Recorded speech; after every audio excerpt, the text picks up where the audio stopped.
Welcome to Carnaby. I'm Kohinoor, the editor of London Planner magazine, and today we're at the former home of the Swinging Sixties.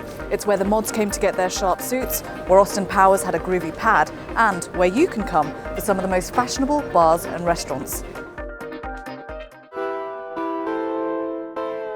When you step onto Carnaby Street, you're greeted by a giant Union Jack. It's adorned with 30,000 red, white and blue discs. If you walk around, you'll see the giant plug on Ganton Street, the Shahida walking statue, and the Spirit of Soho mural and clock.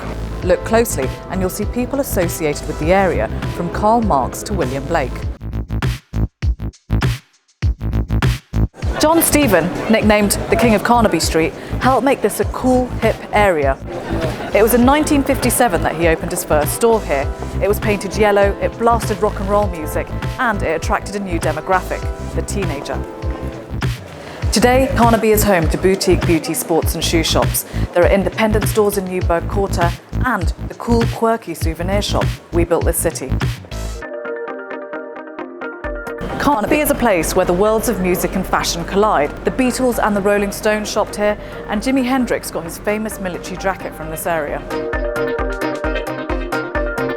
So it's no surprise to find that this is a place where musicians choose to open their clothing stores.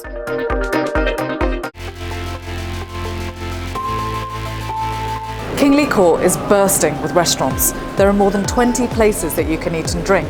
Try food from around the world, whether it's Indian cuisine in Darjeeling Express or Caribbean in the Rum Kitchen. Round your day off at Cahoots. This bar is designed like the London Underground. You can join swing dancing and sing-alongs.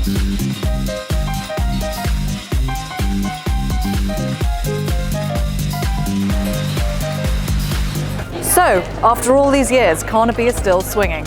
Don't forget to subscribe for more videos.